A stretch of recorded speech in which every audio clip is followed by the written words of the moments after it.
Hello and welcome to today's podcast episode where I am going to be sharing with you exactly how I dropped 2 dress sizes, and this episode is for you if you are struggling with your weight and you're sick and tired of struggling with your weight and you want to change and you know you want to do something different than you have been doing. Maybe you've been doing those slimming clubs, or you've been jumping up and down on the weighing scales and you are sick and tired of the whole thing. Well, this is what I'm going to share with you in today's short podcast episode. Really nice to be tuning in today. I'm still on a workout ban. Hurt my back, as I was telling you guys in the last episode, and my physio has told me that I can't work out for 2 weeks, which I know in the grand scheme of things is not much at all. But apart from a few holidays here and there, I haven't stopped working out since March 2020. And I cannot get over the difference in my mood. Everything is just that little bit more irritable. And my family were joking with me last night around the kitchen table. They were like, I can't wait for you to get back to exercise. Because I am more irritable. And I was joking with Joe this morning, my husband. I was like, oh, this is what it feels like to be you. Because I always joke with him that he's like irritable. And his tolerance levels aren't great sometimes. He'd kill me for saying this. And he's like, but I work out. What are you talking about? I'm like, yeah, but you know, the fidgeting and the things that bother you, I see it now. And all from just not working out. And it has really made me realize how important working out is for our soul, to feel good, to be able to get the most out of our day. It's just been such an eye-opener. I really, truly understand how people can just feel flat and not really into it. And I understand more than ever now the struggle of getting going, the struggle of starting. Although you have an endorphin hit after any workout that you do, it's still tough in the beginner phase to get into that habit where you're working out consistently and you're reaping all the benefits. But if you're listening to this and you've left working out for a while, oh my God, I recommend you exercise just to feel amazing. Everything comes so much easier when you work out. And you only need to find 90 minutes per week or less to work out. And if you're doing the right type of exercise, if you're lifting weights, which is really important as women over 40, you're going to get a 10 out of 10. You're going to get all the results, all the stuff that you want, all the benefits from exercise that you need, and you're going to feel amazing. And that kind of flatness will go. You'll feel really capable and in control. And from that starting point, other habits are easier to change. And I really understand now why people find it difficult to change their habits if exercise isn't the main core one, because you're not really in the mood. Whereas when you work out, you feel mighty, you feel really calm, productive and in control. And from that springboard, you're much more likely to make better choices in your day with the other action steps that you have. If you're feeling overwhelmed right now, that's where I would recommend you start. Just the exercise. Focus on just the exercise, and I promise you, you'll start to naturally want to make better choices, and then you'll change. So how I dropped 2 dress sizes, I have it written down. Like, I want to share it with you in 5 steps. I think it's 5 steps that I have here. Maybe 6 steps. I love steps. It's really important just to be able to share with you simply and easily, because if I can share the stuff with you simply and easily and you're struggling right now, it'll just really help settle in your brain when it's a step-by-step process. I always try and do things in steps. So just to give you a little bit of a backstory about where I was.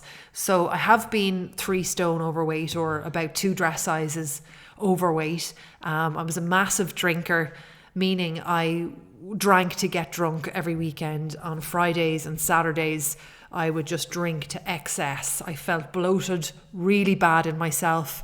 I had really low self-esteem, very low confidence. I was very restrictive on my food during the week. I would be very particular about putting like sauces or salad dressing on my salads, and then I would also comfort eat massively at the same time. So I would have huge portions at dinner, especially at the weekends, like massive bowls of spaghetti bolognese with like 6 sticks of garlic bread, 6 slices of garlic bread, and then sometimes the whole stick when Joe didn't want any garlic bread. And then I would like massively restrict during the week. When I say during the week, I was probably like on Wednesdays and Thursdays still comfort eating on the couch after dinner.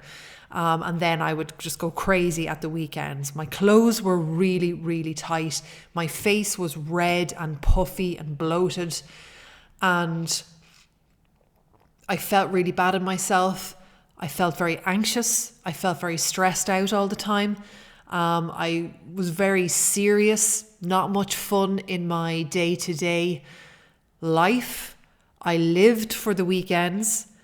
I used to get so excited when I would wake up on a Saturday and realize that it was a drinking evening ahead, and I would just be so excited at the prospect of opening a bottle of wine and having rosé, and I was just deeply unhappy. I just felt chubby, disgusting, really uncomfortable in my clothes. Now I'm at a point where I'm the healthiest I've ever been. I'm really fit. I fit in my clothes well. I feel really strong. I feel really capable. I've become very strategic in my action, which I love. I'm much more peaceful. I'm much more calm. I have more connections in my life. I have hobbies and interests. I work very hard. However, I work smart, not the way I used to work, very frenetically. I've got good boundaries up. I've got better relationships in my family with my husband and my children, and I'm in a really good place. Most importantly, I have self-belief and certainty coming from the inside of me.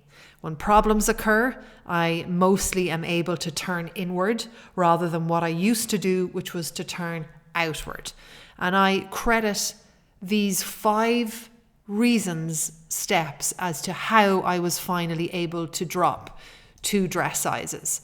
And I had to get rid of everything. I had to get rid of the way I had done it before. What did Albert Einstein say? That the thing about insanity is doing the same thing over and over again and looking for a different result. That was me. I used to calorie count, diet, over-exercise, weigh my food, weigh myself, do those trackers online where you track your food. I've done the paleo diet, the keto diet, loads of diets, loads of things. Weighing myself was a big one. I thought that was what was going to be the most successful. So when I came to the point where I decided that I needed to change, I finally understood that I needed to have a different approach. And that's where most people I see now go wrong. And it's easy for me now to spot this stuff in others, only because I've been through it myself. But I have been through the exact same thing, and I was not able to spot this for years. I was calculating it out that I have struggled with my health for 23 years. So I've never been able to spot this stuff in myself up until only a few years ago. But the lovely thing about that now is I can spot it in other people and I can help them, which is great.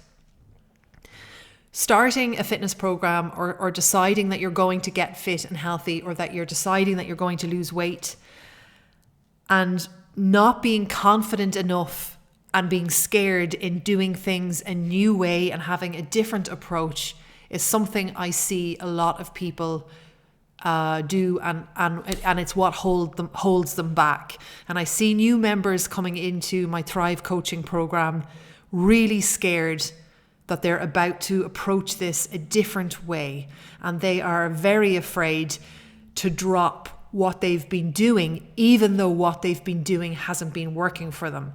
And I know that sounds, you might be listening now and go, oh my God, how do they do that? Why would they do that? But I think we all do that.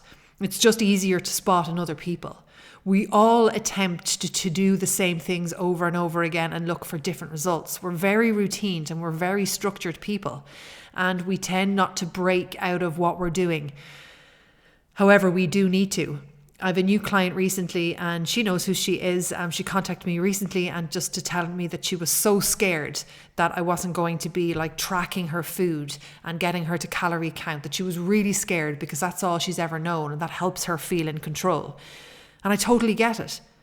But it hadn't been working for her, and that's why she was with me. But I understand her fear in losing that, because in a way you're letting go of control, or the perceived control that you have, by approaching it a new way.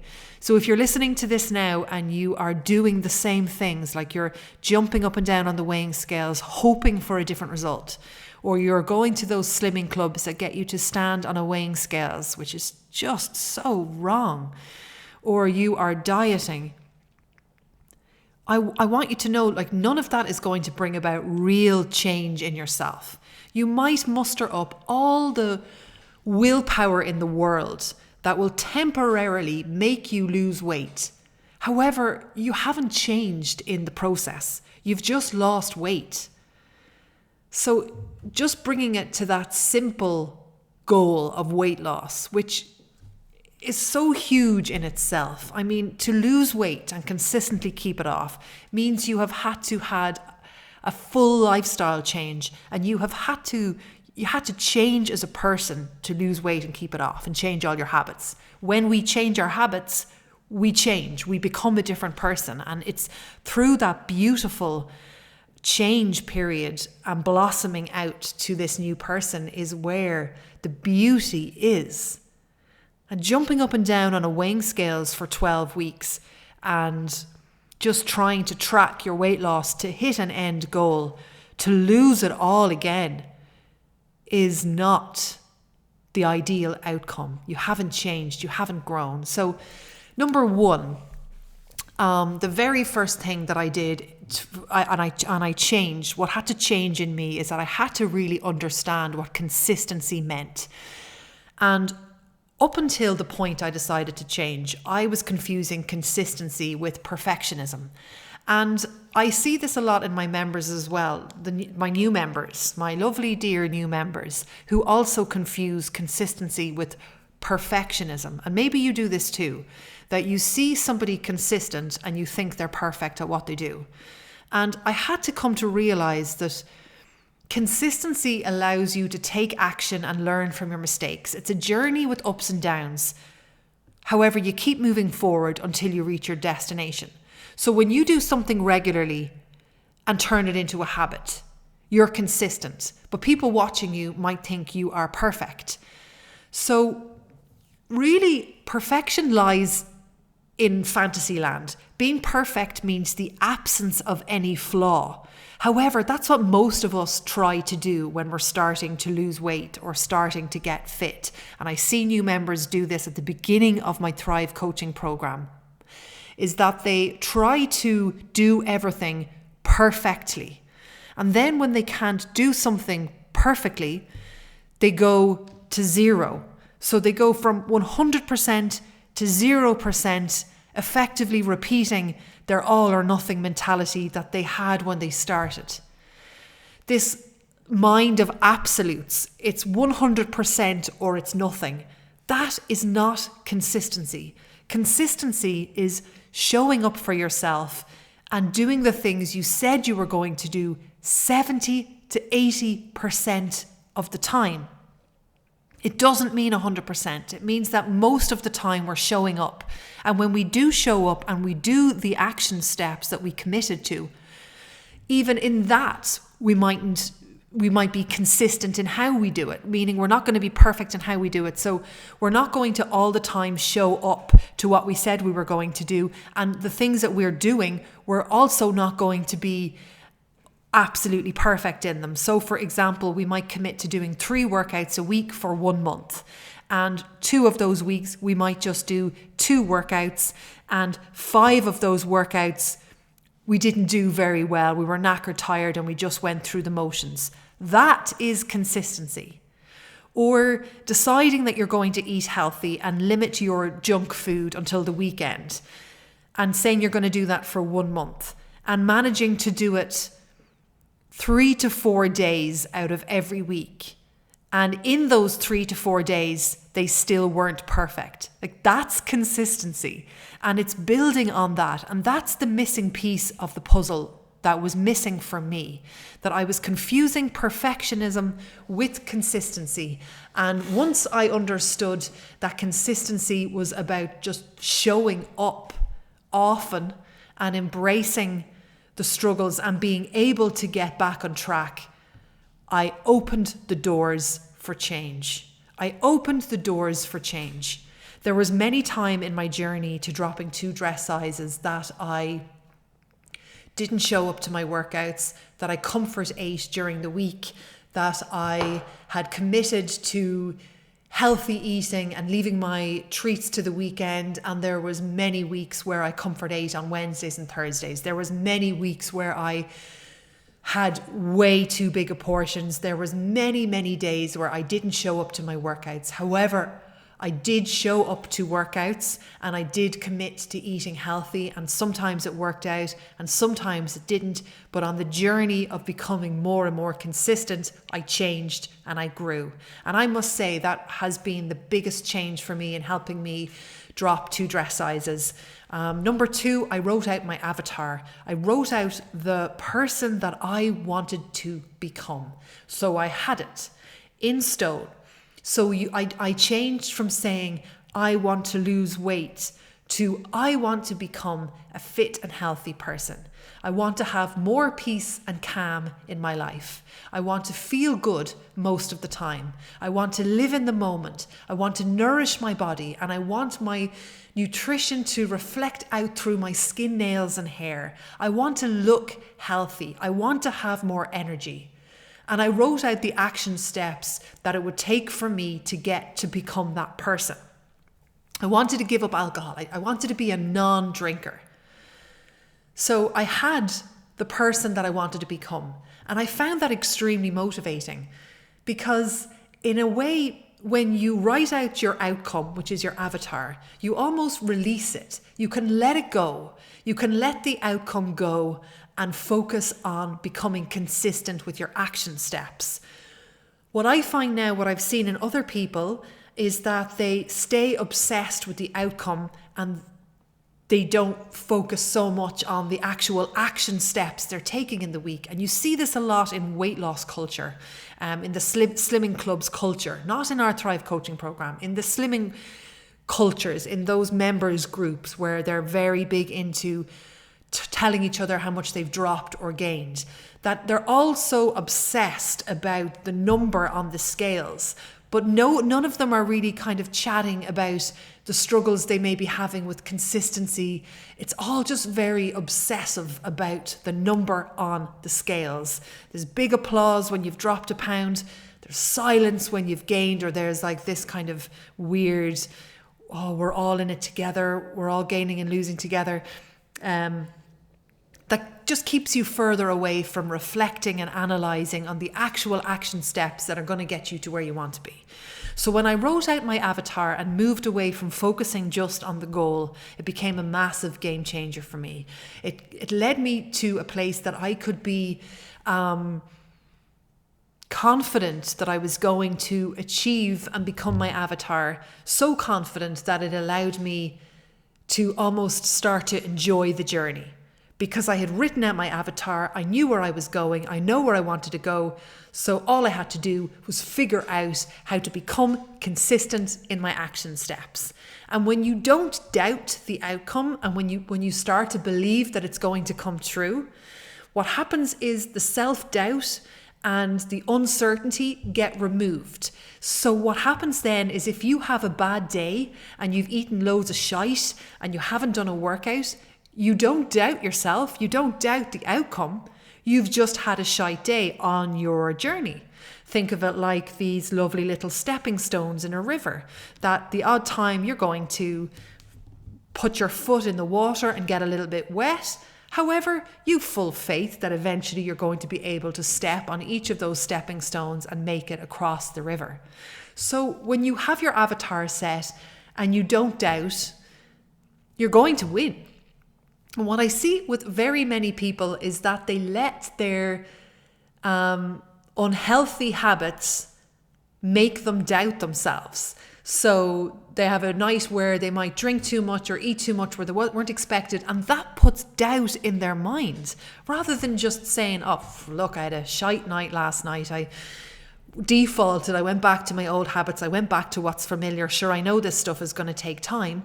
They go, oh my God, this must mean something. This must mean that I am destined forevermore to be stuck in this cycle, which isn't just true. If they had gotten up the next day and carried on like normal and focused on the practice of consistency, they'd be way ahead of where they are now.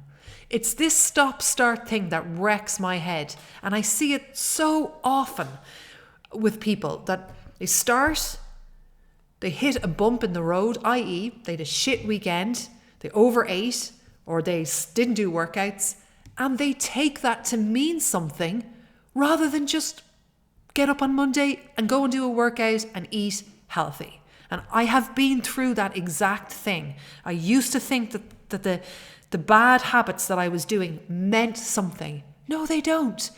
You're just human. Dust yourself off, get yourself back up, and don't overanalyze where you may have gone wrong. Just go and do a workout. If you've done a week of no workouts, what do you want to do? Go and do a workout. If you've eaten shite, sugar, junk food all week, what do you do on Monday?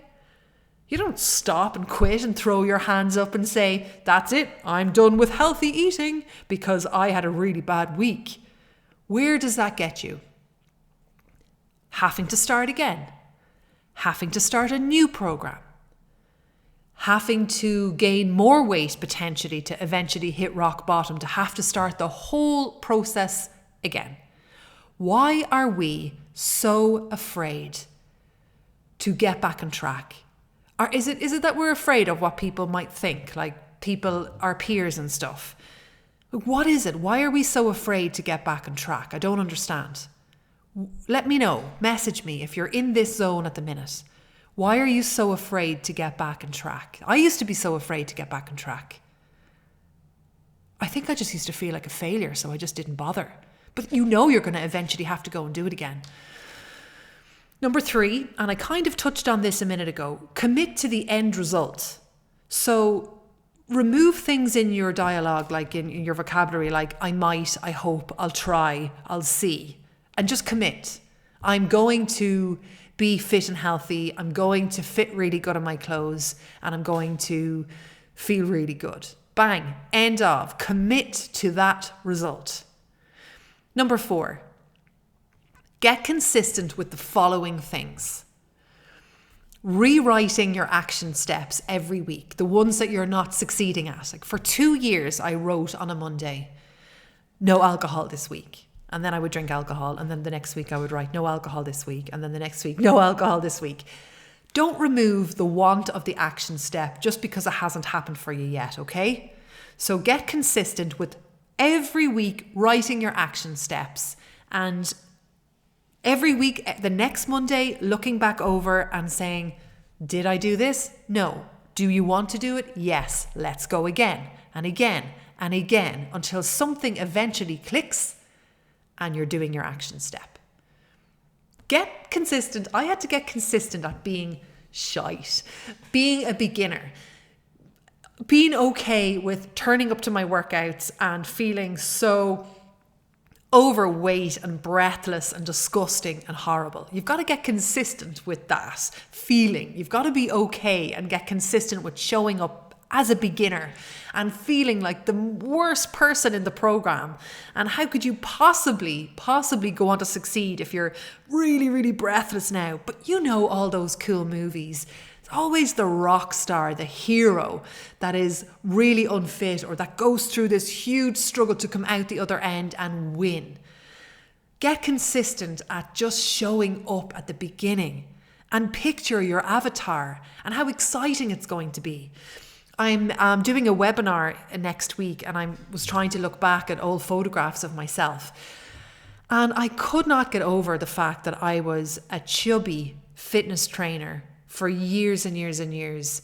And, you know, I was super consistent with my fitness, but everything else in my life, like the alcohol, the overeating, the stress, the anxiety, was still so prominent in my life.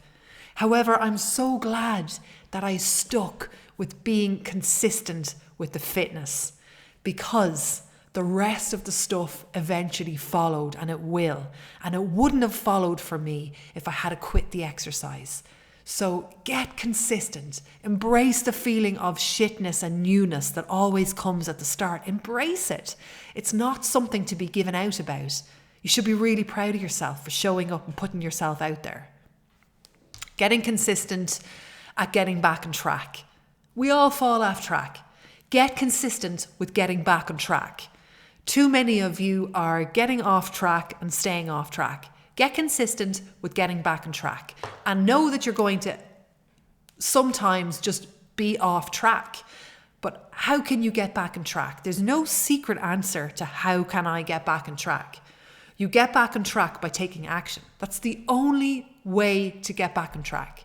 You have a couple of choices. You can stay off track, you can quit, or you can get back on track. They're your only options. The last thing that I did, so the first thing that I did was that I understood that consistency is not perfectionism. The second thing that I did is I wrote out my avatar, the person that I wanted to become. The third thing that I did was that I committed to the end result. The fourth thing that I did was that I got consistent with writing my action steps out every week. I got consistent at showing up even though I felt like a beginner and the feelings weren't very comfortable.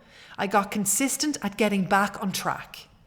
And the last thing that I did, number 5, was I committed to understanding why I was missing workouts, why I was overeating, why I was turning to sugar on the couch at night time.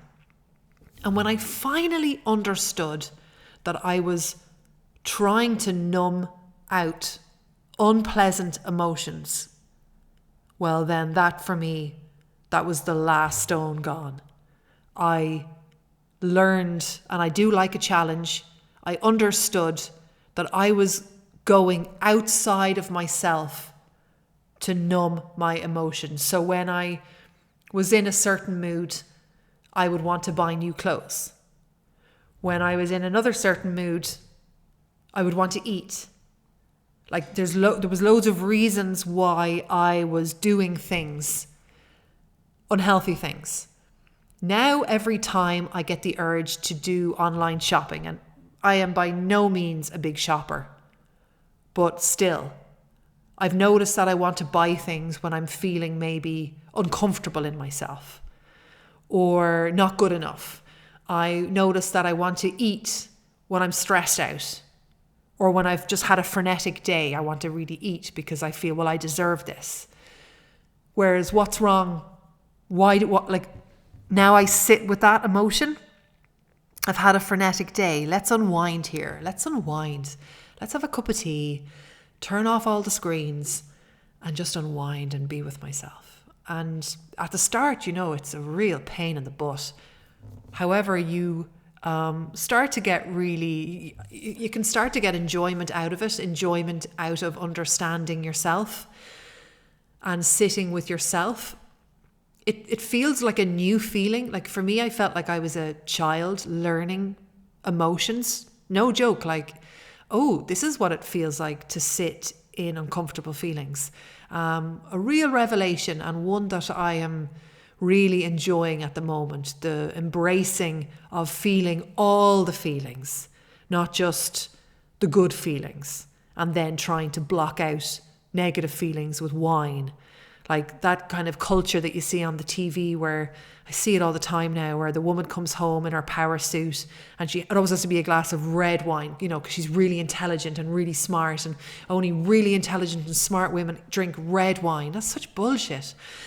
You see it on the TV everywhere. You can't unsee it. It's just so crazy. And they always have like the pointy heels and their life looks perfect. And it only looks perfect because they have the glass of red wine in this deadly looking glass. Whereas in reality, why are we changing our state? Why are we changing our emotional state? Like the second you have your first sip, you're altering the chemistry in your brain. Without getting too deep on that, food as well. Like when I eat 3 Magnums or 3 Cornettos all in a row, like why did I do that? You know, why couldn't I have just sat and felt the feeling? And sometimes, you know, you'll sit and you'll feel the feeling and you'll be like, actually, do you know what? I fancy having an ice cream. And that is when you know you've achieved so much and that you've been able to achieve eating in moderation and enjoying treats without the emotional baggage attached to it. I hope you found this helpful. You can go to jessicacooke.ie/unleash to download my free guide, 5 steps to unleashing your fitness and calm. Or you can head on over to jessicacooke.ie/coaching if you would like to get on the waitlist to join my Thrive coaching program. Have a wonderful day and thank you so much for listening.